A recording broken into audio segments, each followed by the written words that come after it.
Hello, and welcome back to Whispers in the Dark, the channel where we uncover the stories that lurk just beneath the surface of the world you think you know. We delve into the mysteries that defy explanation, the histories that have been deliberately buried, and the chilling secrets that some people will go to any length to protect. The tale we are about to unravel tonight is one of the most profoundly disturbing accounts I have ever researched. It's a story about isolation, about a darkness that can fester in a family for generations, and about a discovery so shocking it ripped a quiet, forgotten town to its very core. It begins on a lonely cattle farm, under an unforgiving sky, with the unearthing of 12 silent witnesses. What they revealed was a truth more terrifying than any ghost story, a secret of blood and bone written into the very soil. This is a long and deeply unsettling journey we are about to embark on together. So, before we step into the shadows of the Blackwood Ranch, I ask that if you appreciate these deep dives into the unknown, take a moment to click that subscribe button below, and don't forget to ring the notification bell, so you never miss an expedition into the dark. It helps the channel more than you know and ensures these stories continue to be told. Now, pour yourself something warm, settle in, and turn down the lights, for we are heading to a place where the silence is heavy, and the ground itself holds a spine-chilling secret. This is the story of the Havenwood discovery. Sheriff Alastair Brodie had a particular fondness for mornings in Havenwood County. He cherished the ritual of it, the way the cool, pre-dawn air tasted of pine and damp earth, a clean slate before the day's inevitable small-town messes began to trickle in. For 28 years, those messes had rarely amounted to more than teenagers tipping cows, disputes over property lines, or the occasional domestic squabble fueled by cheap whiskey on a Saturday night. Havenwood was a pocket of the world that time had largely forgotten, a sprawling expanse of ranch land and forest stitched together by a few lonely highways. It was a place where secrets could grow as old and gnarled as the oak trees, undisturbed and unseen. That particular Tuesday in late October started just like any other. The air carried the first real bite of autumn, a promise of the harsh winter to come. Brodie was on his second cup of coffee, the bitter brew a familiar comfort, his worn leather boots propped up on his desk, the scarred wood a testament to decades of similar mornings. He was reading a report on a stolen shipment of livestock feed, his brow furrowed in mild annoyance, when the radio on his hip crackled to life, shearing through the quiet hum of the station. The voice on the other end was young, high-pitched with a tremor of panic that immediately put Brodie on high alert. It was Ricky Combs, a ranch hand from the Blackwood Place, a sprawling, isolated property that took up nearly a third of the county's northern territory. "Sheriff Brodie? You there, Sheriff?"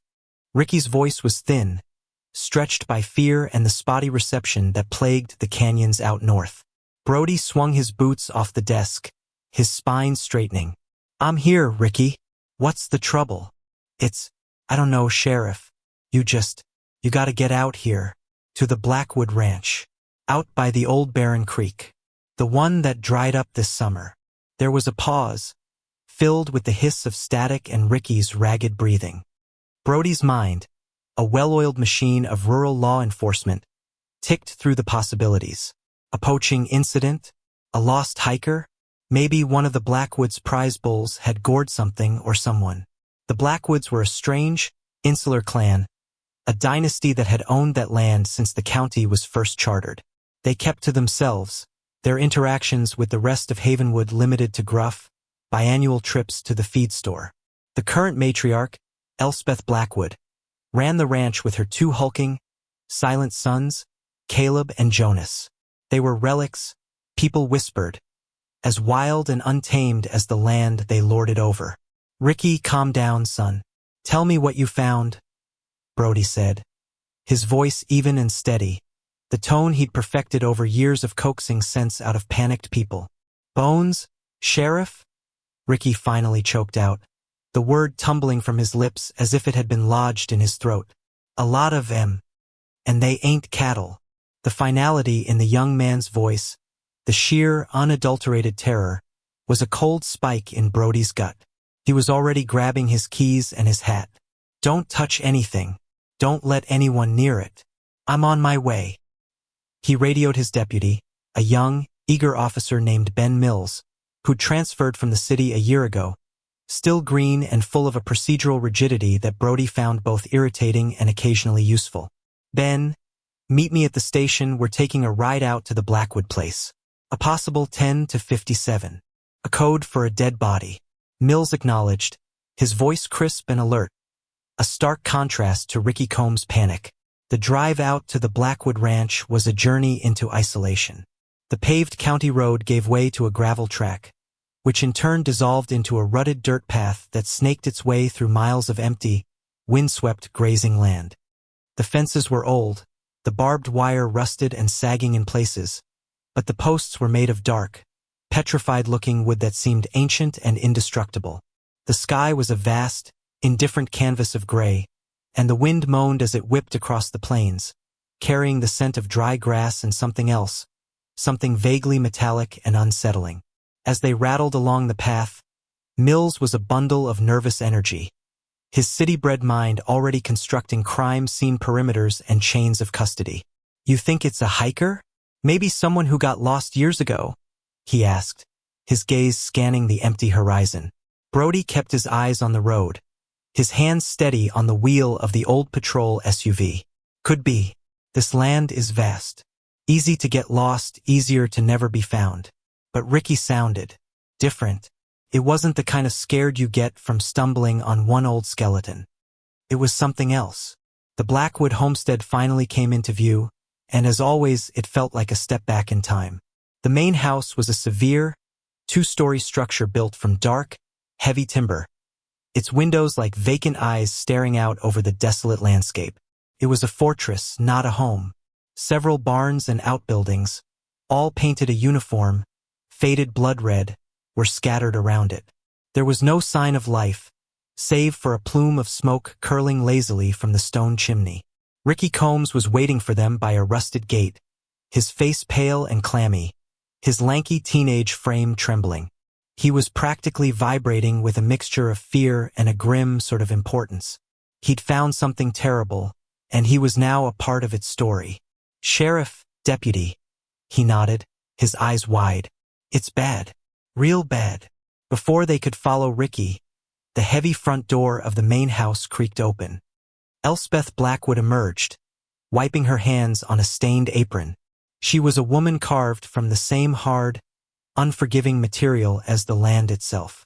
Her face was a roadmap of wrinkles, her eyes a pale, piercing blue that seemed to see right through you, weighing and judging. Her two sons, Caleb and Jonas, materialized behind her, flanking the doorway. They were both mountains of men, with the same pale eyes and silent, watchful demeanor as their mother. They looked less like ranchers and more like guardians of some ancient, forbidden place. "Sheriff Brody." Elspeth's voice was low and gravelly, like stones grinding together. It held no warmth, no surprise, only a flat, cold acknowledgement. "This is my property. I trust you have a reason for this intrusion." "Ma'am." Brody tipped his hat, his expression professionally neutral. "Got a call from your man here. He seems to think he's found human remains on your land. We're obliged to check it out." Elspeth's gaze shifted to Ricky, and for a fleeting moment, a look of pure, unadulterated venom flashed in her eyes. It was a look of such intensity that Ricky physically flinched, taking a step back. Then the mask of cold indifference slid back into place. "The Barren Creek," she said, her voice devoid of emotion. "That patch of land has always been troublesome, full of sinkholes and strange rocks. The cattle won't go near it. Follow the boy. He'll show you his discovery."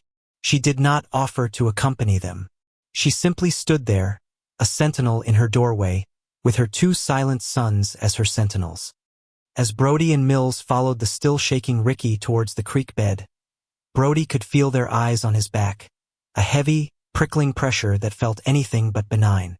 The Barren Creek was about a half-mile from the homestead, a deep, winding scar in the earth that, for as long as anyone could remember, had been a sluggish, muddy waterway. But the long, brutal summer had baked it dry, cracking the mud into a mosaic of gray tiles and exposing the secrets it had held for years. The smell hit them first. It wasn't the smell of recent decay, pungent and gag-inducing. It was a dry, dusty scent of old death, of ancient dust and forgotten things. Ricky pointed a trembling finger towards a wide, shallow basin in the creek bed, where the earth had eroded away. "Down there," he whispered. Brody and Mills made their way down the crumbling bank, their boots crunching on the dried mud. And then they saw it. It wasn't one skeleton. It was a tableau, a horrifying, meticulously arranged assembly of human remains. There were 12 of them.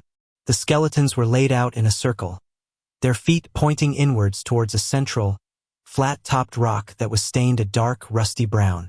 They were tangled with the gnarled roots of an ancient, dead tree that grew from the bank, its skeletal branches reaching towards the sky like desperate, bony fingers. Some of the skeletons were nearly complete, held together by scraps of desiccated ligament, while others were little more than a jumble of bones, their skulls staring with empty sockets at the oppressive gray sky. Mills let out a soft, choked gasp, his procedural composure shattering like glass. He fumbled for his radio, his hands shaking. "Sheriff, my God." Brody, however, remained still, his mind a whirlwind of cold, hard observation, a defense mechanism honed over 3 decades of seeing the worst of humanity. He took in the details, forcing himself to catalog the impossible scene before him.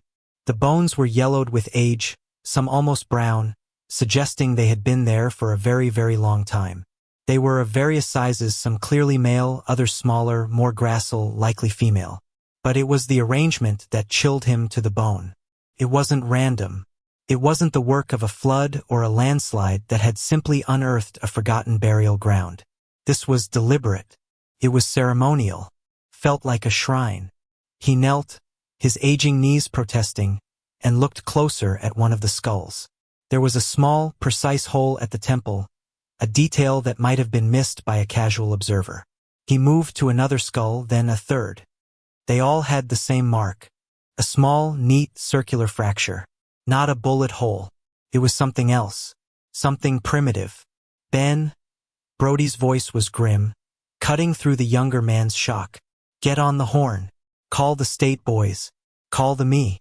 We need a full forensic team out here. Seal off this entire area. Nobody in or out, and I mean nobody, not even the Blackwoods." He stood up and looked back towards the distant, dark shape of the Blackwood homestead. The plume of smoke still rose from the chimney, a thin, gray finger pointing accusingly at the sky. He could still feel their eyes on him, even from half a mile away. This wasn't a forgotten graveyard. This wasn't the resting place of lost hikers. This was a dumping ground, a slaughterhouse, a place of ritual. The dry, cracked earth of the barren creek was a tomb, and it had just given up its dead. The wind howled through the skeletal branches of the dead tree, sounding almost like a chorus of faint, dry whispers. As the first drops of a cold, hard rain began to fall, spattering against the yellowed bones and the cracked mud, Sheriff Brody felt a profound and primal dread settle deep within his soul. The small-town messes he was used to were over. He had kicked over a stone in the forgotten corner of his county, and what had crawled out from underneath was a nightmare woven from secrets as old and as dark as the land itself. The spine-chilling secret of the Blackwood Ranch was just beginning to stir, and the shocking discovery of 12 corpses was only the first verse of a terrible, ancient song. The arrival of the state forensic anthropology team turned the silent, desolate creek bed into a place of grim, methodical activity. Under the cold, white glare of portable floodlights that pushed back against the encroaching dusk, a dozen specialists in quiet, white coveralls moved with a reverent precision, their work a stark contrast to the chaotic horror of the scene. They photographed, they measured, they gently brushed away decades of silt and clay, exhuming the secrets that the earth had been forced to keep. Sheriff Brody watched from the creek bank, a thermos of black coffee clutched in his hand, the steam mingling with his breath in the frigid air. Deputy Mills stood beside him, his earlier shock replaced by a quiet, focused intensity. The scale of the operation was unlike anything Havenwood had ever seen. This was no longer a local matter, The 12 silent witnesses in the mud had made sure of that. Dr. Eris Thorne, the state medical examiner, was a man whose personality seemed as sterile and precise as his lab. He was lean, with silver hair and a sharp, intelligent face that rarely betrayed emotion. He approached Brody, pulling off his latex gloves with a snap. "Sheriff," Thorne's voice was clipped, businesslike. "This is remarkable." Brody grunted. "Remarkable isn't the word I'd use. Document. From a professional standpoint, it is," Thorne insisted, his eyes still fixed on the scene below. "The preservation is inconsistent. Some of these remains have been here for a very long time. 80, maybe 90 years based on the degradation and the soil stratification. But others." He pointed with his chin towards a skeleton on the outer edge of the circle. "That one. The ligaments are still partially intact. The bones haven't leached all their organic material. I say no more than a decade. Maybe less." The implication hung in the cold air between them, heavy and monstrous. "You're telling me this has been happening for almost a century?" Brody asked, his voice low. "I'm telling you the bodies were deposited here over a period of many decades," Thorne corrected, his clinical precision a bulwark against the horror. "Whether they all died here is another question. But there's more. The cause of death, or at least the perimortem trauma, is identical in every case where the skull is intact enough to tell." "The hole in the temple," Brody stated. Thorne nodded, a flicker of respect in his eyes. "Indeed, a precise, circular depressed fracture. Not a gunshot. Not a typical blunt force trauma from a hammer or a pipe. The instrument was narrow, something like a spike or a cattle prod, but driven with immense, focused force. It was the same method, every single time. The consistency was terrifying. A killer or a group of killers using the same ritualistic method for generations. It defied all logic, all modern understanding of criminal psychology. Serial killers evolve, their methods change. But this was a tradition. As the forensic team worked, Brody turned his attention to the living. He and Mills had tried to interview Elspeth Blackwood and her sons, but it had been like talking to a stone wall. Elspeth claimed ignorance, her face an unreadable mask of stoicism. She said drifters and ranch hands came and went. She wasn't the keeper of every soul who trespassed on her 30,000 acres. Her sons, Caleb and Jonas, simply stood behind her, their arms crossed, their pale eyes unblinking and hostile. They hadn't spoken a single word. They were more than just quiet. They were unervingly, unnaturally silent, communicating with their mother through glances and almost imperceptible shifts in their posture. Frustrated, Brody left Mills to keep an eye on the ranch and drove back into town, the barren landscape of the Blackwood property feeling more menacing than ever in his rearview mirror. He needed history. He needed context. This wasn't a modern crime.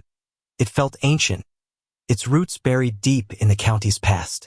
His first stop was the Havenwood Historical Society, a dusty, cluttered room in the back of the public library, run by a woman named Evelyn Reed.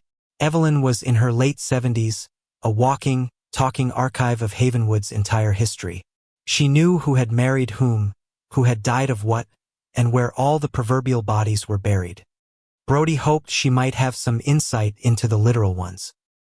He found her meticulously cataloging old photographs, a magnifying glass in her wrinkled hand. He explained the situation in broad strokes, omitting the gruesome details, but focusing on the Blackwood family. Evelyn peered at him over the top of her spectacles, her expression grave. "The Blackwoods," she sighed, setting down her glass. "They've always been a strange lot, Alistair. An island unto themselves. They came here in the 1880s during the Great Famine." Brody leaned forward. "The famine? I've read about that. A blight that wiped out the crops, followed by a winter that killed half the cattle in the state." "Exactly," Evelyn said, her voice dropping to a near whisper. "People starved. Ranches that had been prosperous for generations crumbled into dust. But not the Blackwoods. Their patriarch, Silas Blackwood, arrived with next to nothing. Yet, while everyone else's cattle were dying, his thrived. While other families were packing up and heading west, his ranch grew. It was unnatural. People talked. What did they talk about? Brody pressed. They talked of a pact, Evelyn said, a shiver tracing its way down her spine despite the warmth of the room. Silas was a grim, godless man, they said. He openly mocked the townsfolk who prayed for rain and salvation. The rumor, the legend, was that he made a different kind of prayer, that he made a deal with the land itself or some dark spirit within it. He offered it a tithe, a blood sacrifice, to ensure his prosperity. In return, the land would always provide for his herd, and his family would be forever bound to it. Brody felt a chill that had nothing to do with the October air. A blood sacrifice. A tithe. The words echoed the ritualistic arrangement of the bodies in the creek. That's just folklore, Evelyn. A ghost story to explain one man's good luck. Is it? She challenged, her eyes holding his. Over the years, people have vanished out near that land. Drifters, mostly. Prospectors. People with no ties who wouldn't be missed. The sheriffs back then, they do a cursory search, but the Blackwood property is vast and treacherous. It was easier to assume they'd just moved on. But the stories always persisted. The land demands its due. The Blackwood tithe. Brody left the library with the weight of 100 years of dark folklore pressing down on him. Packed with the land. A blood tithe. It was insane, the stuff of Gothic novels, not a modern murder investigation. And yet, it fit the grotesque tableau in the barren creek with a terrifying neatness. His next stop was the county archives. A damp basement room filled with decaying ledgers and boxes of brittle, yellowed paper.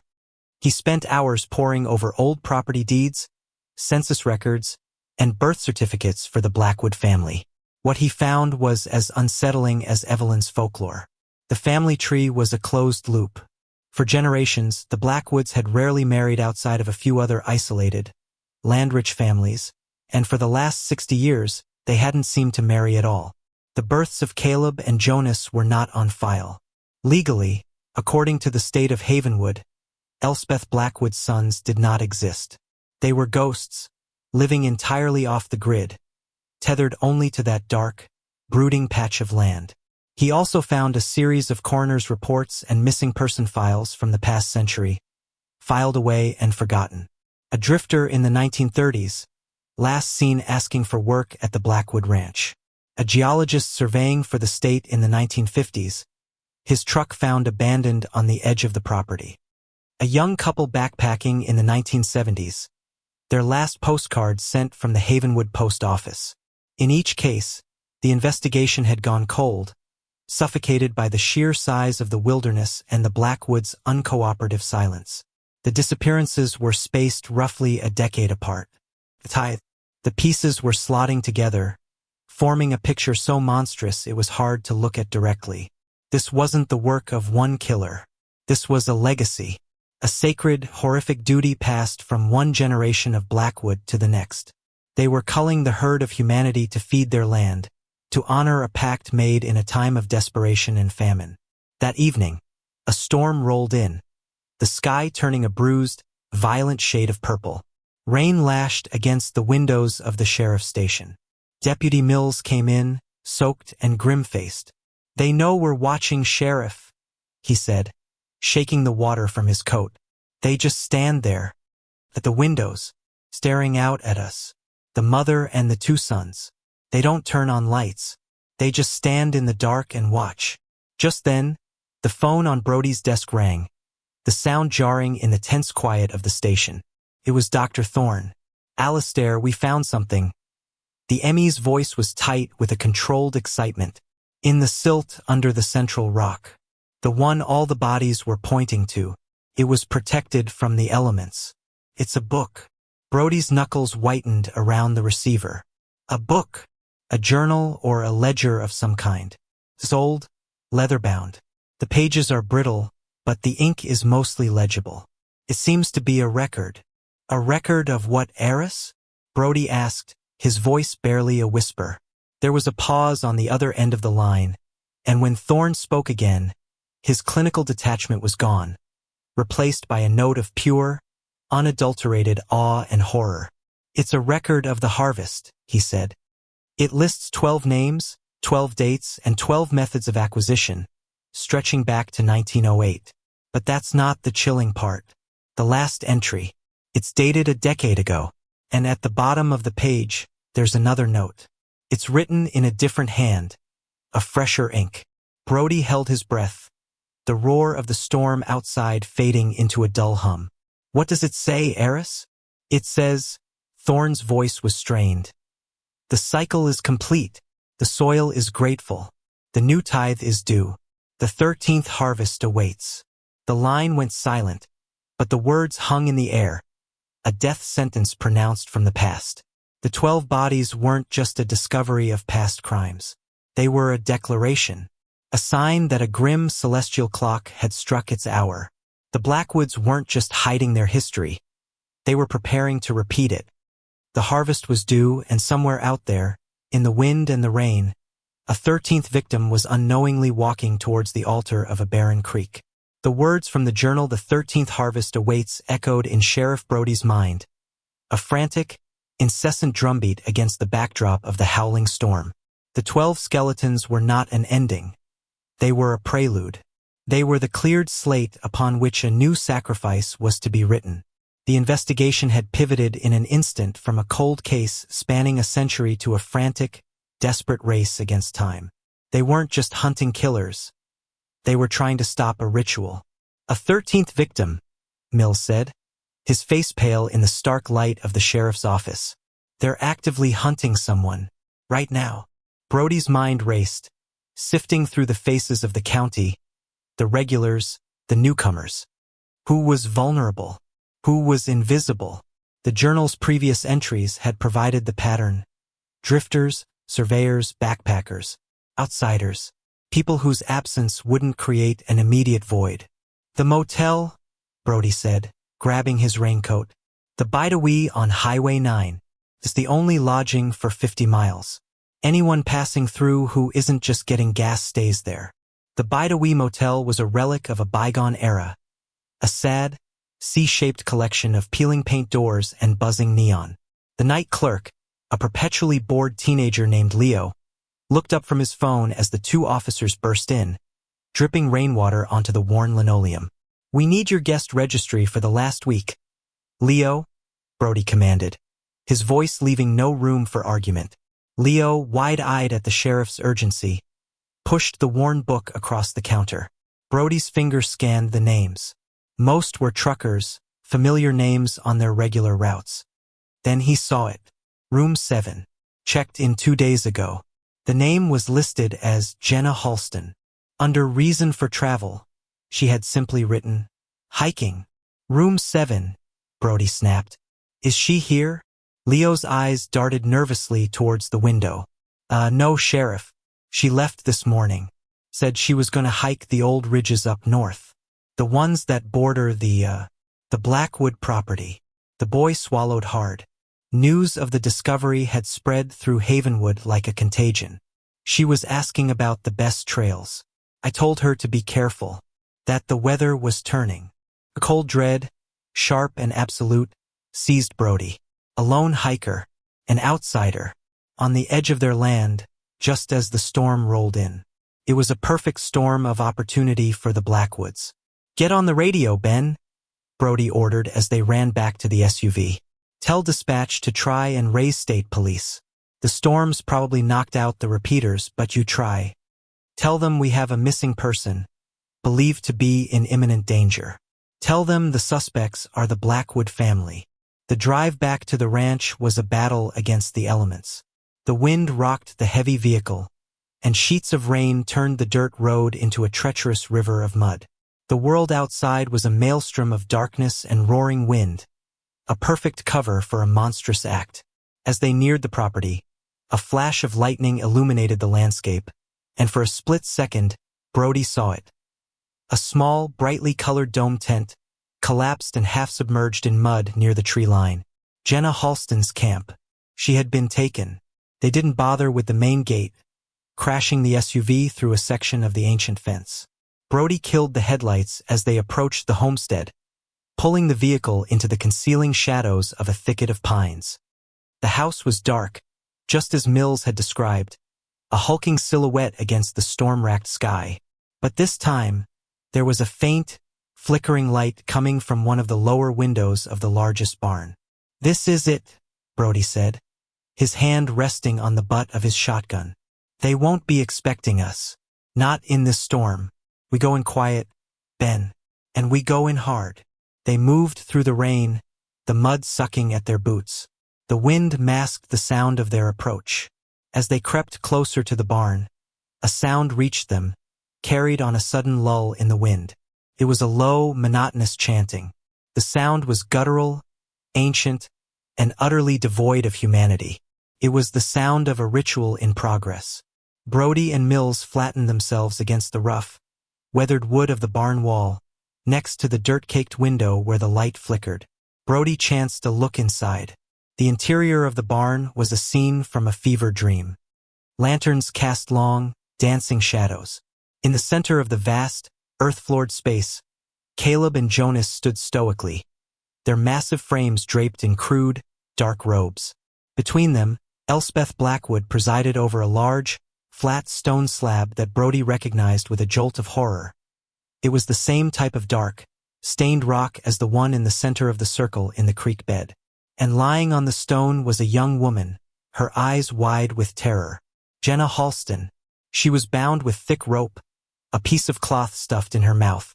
Elspeth was chanting, her gravelly voice rising and falling in a hypnotic, terrifying cadence. In her hand, she held a long, sharpened object. It was a spike of dark, petrified wood, identical to the ones used to construct the fences, honed to a deadly point. She was reciting the names from the journal, a litany of the dead, a consecration of the space with the memory of past sacrifices. "A tithe for the soil," she chanted, her voice growing louder, more fervent. "A tithe for the herd, a tithe for the bloodline. The land gives, and the land must receive." She raised the spike, positioning its tip against Jenna's temple. There was no more time for stealth. "Police! Drop it! Now!" Brody roared, kicking the barn door open with such force that it slammed against the interior wall. The chanting stopped. 3 sets of pale, luminous eyes swiveled towards them, their expressions not of fear, but of pure, incandescent rage. It was the fury of a sacred rite being interrupted. For a moment, there was a stunned silence, broken only by the storm and Jenna's muffled sobs. Then, with a low growl, Caleb charged. He moved with a speed that was shocking for a man his size, a freight train of muscle and fury. Mills raised his service pistol, but Caleb was on him before he could get a clean shot, swatting the gun from his hand and throwing the deputy across the room like a rag doll.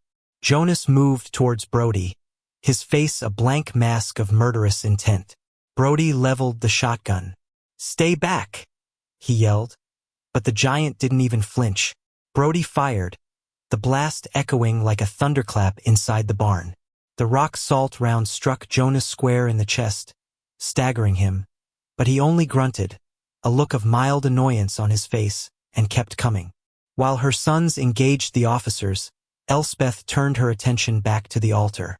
The interruption was a sacrilege, but the tithe had to be paid. She raised the spike high again, preparing to drive it down with all her strength. Seeing this, Brody ignored the advancing Jonas and sprinted towards the altar. He tackled the old woman, a move born of pure desperation, sending them both tumbling to the dirt floor. The spike flew from her grasp, clattering into the shadows. Elspeth, despite her age, fought with the ferocity of a cornered wolverine, her fingers like claws, her teeth bared in a snarl. Meanwhile, Deputy Mills had recovered. He saw Jonas bearing down on the preoccupied Brody. Mills scrambled for his weapon, but it was too far. He grabbed the closest thing he could find, a heavy, iron hay hook hanging from a post. With a desperate yell, he charged, swinging the hook with all his might into the back of Jonas's knee. The giant roared in pain and surprise, his leg buckling. He turned his attention to Mills, his eyes promising a world of pain. But the momentary distraction was all Brody needed. He shoved Elspeth away, scrambled to his feet, and retrieved his shotgun. "It's over, Elspeth," he bellowed. "Your dark little tradition ends tonight." The old woman pushed herself up, her face contorted with a fanatic's certainty. "You are a fool, Sheriff," she shrieked, her voice cracking. "You cannot stop the harvest. This land demands it. Without the tithe, it will turn on us. The soil will sour. The cattle will wither. We will be undone." "You're insane," Brody said, his shotgun trained on her heart. "This isn't a pact. This is just murder. Generations of it." From across the barn, a wounded Jonas let out a final, desperate roar and lunged for Mills. At the same moment, Caleb, having subdued the first rush, turned to rejoin the fray. The situation was about to be overwhelmed. Two sharp cracks echoed in the barn, loud and clear, distinct from the shotgun's boom. Caleb stumbled, a red flower blooming on his chest. He looked down, a flicker of genuine surprise on his face, before crashing to the floor. Jonas, already off balance, took the second shot in the shoulder, spinning him around and sending him down into a heap. Brody whirled around. Standing in the barn doorway, framed by the raging storm, were two state troopers in full tactical gear, their pistols drawn and smoking. The radio calls had gotten through after all. The fight was over.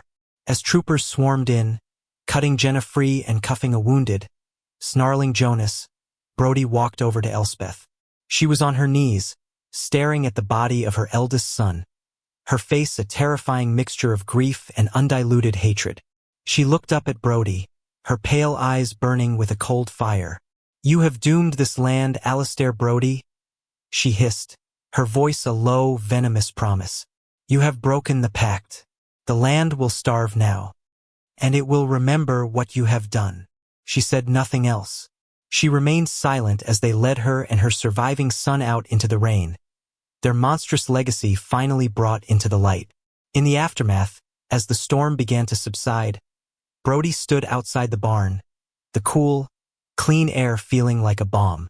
Jenna Halston, wrapped in a thermal blanket, was safe.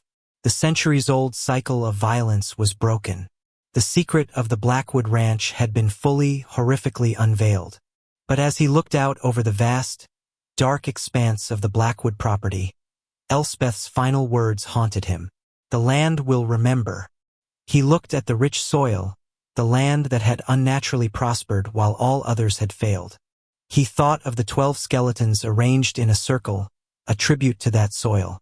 He knew, rationally, that it was just folklore, the mad justification for a family of killers. But in that moment, watching the first light of dawn break over the rain-soaked hills, a sliver of primal doubt crept into his heart. He couldn't shake the feeling that he was standing on ground that was waiting and watching. The ground was hungry, and it had just been denied its tithe. The spine-chilling secret was out, but the story of the Blackwood land, he feared, was far from over.